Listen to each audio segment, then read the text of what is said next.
Tu es au bon endroit si tu cherches à comprendre comment et pourquoi avoir un plan de trading. Beaucoup de personnes entendent ce terme et se demandent mais finalement à quoi ça sert. Et je commence par un exemple tout bête. Imagine que tu as une personne, tu es là, tu te balades dans un parc et tu vois quelqu'un qui est en train de chercher par terre. Donc elle est en train de chercher par terre, etc. Tu la vois, là elle galère et tourne et tu viens, tu lui dis écoute, est-ce que tu as besoin d'aide? Qu'est-ce que tu cherches? Je sais pas.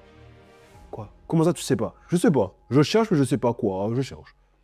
Quoi? Tu cherches mais... Ok. Bon, en fait la plupart des personnes sont comme ça en trading. C'est-à-dire qu'elles sont là, elles tradent, mais elles savent pas quoi. Elles tradent, mais elles ne savent pas comment. Un risque, mais elles ne savent pas combien. Mais les gars, c'est une folie! Et c'est là où le plan de trading va être vraiment l'outil qui te permet de passer ce step. La première chose, c'est de pouvoir définir des objectifs clairs, savoir où on veut aller. Quand on va créer un plan de trading, il faut avoir en tête quel est mon objectif, d'accord? Au final, est-ce que mon plan de trading là pour me permettre par exemple d'avoir 90% de mes trades qui respectent ce plan de trading? Est-ce que c'est là pour me permettre de pouvoir faire fructifier mon capital? Est-ce que c'est là pour me permettre de pouvoir trader de manière sereine? À quoi va servir mon plan de trading? Donc avoir des objectifs clairs, des objectifs mesurables, des objectifs aussi réalistes. Avoir un plan de trading qui me permet de pouvoir doubler mon capital tous les jours, ouais, j'y crois pas. D'accord, je ne crois vraiment pas. Pour moi, non, il faut être quand même réaliste en trading. D'accord, je ne suis pas non plus à vous dire, bon, vous allez faire que X par... Non, on peut vraiment avoir de bons résultats à force de travail, d'accord? Mais vraiment avoir ces choses-là qui soient alignés avec votre profil de risque. Quelqu'un qui me dit que, voilà, je sais pas, elle a son objectif de pouvoir faire, je sais pas, 15% par jour, avec un risque de 0,25%, et 2 trades, ouais, non.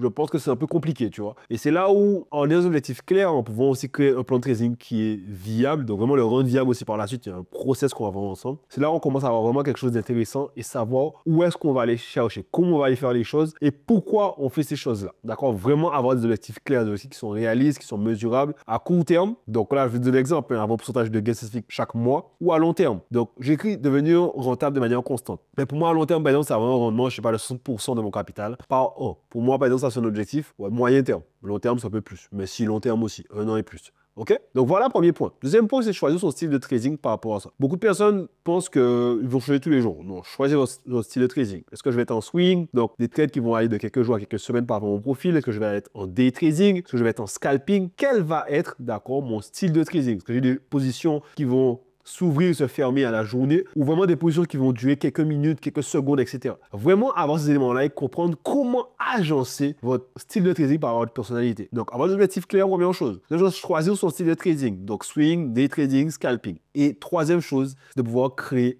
cette stratégie qui va être simple et structurée. Partie essentielle du plan de trading, c'est de définir des règles claires. Pourquoi? En trading, n'oubliez jamais que c'est d'abord une activité qui est mentale. Mettre ces règles-là, des règles claires, c'est permettre au GC, par exemple, du futur, qui sera biaisé par rapport à la situation, par rapport à ses émotions, de se souvenir de qu'est-ce que le GC, calme, posé, structuré, clair, pensait déjà. Donc, savoir quand je vais entrer dans un trade, quels sont les critères qui vont déclencher une entrée par rapport à la tendance, par rapport à ce que moi j'appelle des POI, des points of interest, donc des zones assez importantes. Quand on sait sortir de ce trade-là, quels sont les critères pour que je puisse fermer une position? Est-ce que je ferme mes positions dès que, par exemple, la session de Londres se termine? Est-ce qu'après 16 heures, je ferme mes positions? Est-ce qu'avant une annonce économique, je ferme mes positions? Quels sont les critères qui vont me permettre de fermer cette position-là? La troisième chose, c'est comment je gère mon risque. Quel pourcentage de capital que je vais risquer? D'accord? Est-ce que je vais risquer 1%, 2%, 0,5% par trade? Est-ce que sur cette paire-là, je vais risquer 1%? Est-ce que sur ce marché-là, ce jour-là, etc.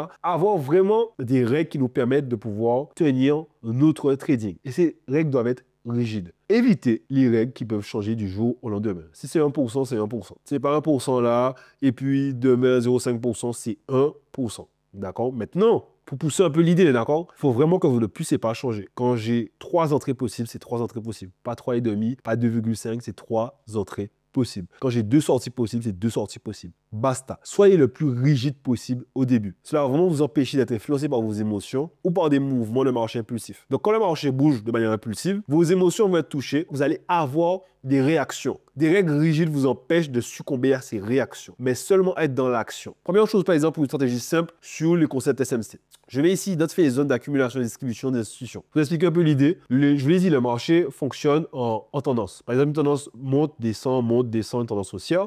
Mais entre un moment, elle va monter monter et descendre dans la tendance, il va y avoir des zones soit d'accumulation, soit de distribution, pour pouvoir changer ce mouvement-là. Pour les identifier, c'est très important pour moi SMC. Ensuite, attendre une confirmation avant d'entrer en position. Donc, quand entrer dans le trade, breakout, rejet de prix, etc. Quand sortir du trade, donc, utiliser un rapport risque à un rendement favorable, minimum 1 pour 3. Donc, voir par rapport aux différentes zones, est-ce que ça respecte. Donc, là, je sais quand entrer dans mon trade, je place mon stop loss, donc quand sortir du trade aussi, d'accord? Et je vais gérer mon risque. Donc, placer le TP dans la zone de prix clé, placer le stop loss, gérer mon risque et aussi avoir 1% de risque par trade. Et avec ces différents éléments-là, tu vois, c'est simple, 1, 2, 3, 4, 5, d'accord? J'ai pu respecter des règles claires, des règles rigides qui me permettront de pouvoir créer ma stratégie et après je vais pouvoir la tester, voir si c'est viable pour moi, pour mon profil, etc. Et là, je sais que, voilà, ça paraît pas mal d'infos, pas mal de choses, mais c'est important en trading de vraiment pouvoir mettre ces bases-là. Ce que je te propose, c'est de pouvoir prendre un appel avec moi, prendre 15 minutes avec moi, tu vas pouvoir me poser des questions, pouvoir me dire en fait ce que tu ne peux pas faire ici. Avoir des éléments d'une personne qui a pu passer 4 ans sur le marché financier, qui a pu avoir des comptes de 50 000,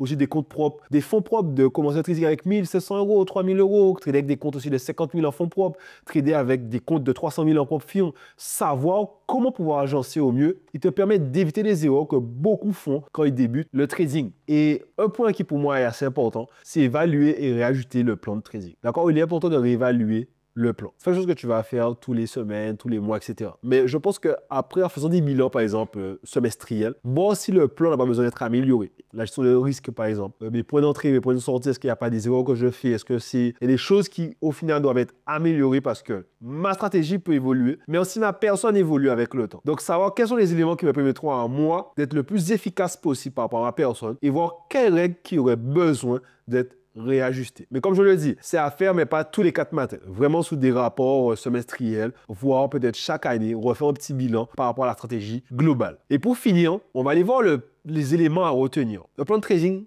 solide, d'accord, donc avec les objectifs clairs, une stratégie adaptée, des règles strictes, c'est vraiment important, des règles strictes, une gestion du risque et un suivi régulier des performances. Si tu veux vraiment réussir, ton plan doit être structuré et clair. Beaucoup de personnes prennent le trading comme un jeu. Le trading, c'est vraiment des compétences. Et on est payé parce qu'on a des compétences. Ne pensez pas que les personnes font de l'argent en trading sur le pur fruit du hasard. C'est faux. Le trading demande de la discipline et demande de la patience. Si vous voulez être un trader rentable, vous devez devoir maximiser vos compétences pour réussir à être une personne qui est disciplinée, qui est patiente, qui est structurée, qui sait où est-ce qu'elle va et qui sait pourquoi elle prend ses trades. Et par rapport à ces éléments-là, si toi, tu sens que tu veux devenir cette personne-là, que tu veux devenir ce trader qui a cette structure, qui a ce cadre, qui a ces éléments qui lui permettent au final de pouvoir réellement être rentable, je t'offre un appel. Je t'offre la possibilité de pouvoir avoir cet appel avec moi, de pouvoir prendre ce temps, ces 15 minutes pour 0 € ou moi. Je prends le temps de discuter avec toi, de répondre à tes interrogations, de fournir des conseils qui t'éviteront de perdre des milliers d'euros sur le marché financier en essayant des choses qui ne fonctionnent pas. Donc n'hésite pas à prendre cet appel. Le lien est juste en dessous de la vidéo et on se dit à la prochaine.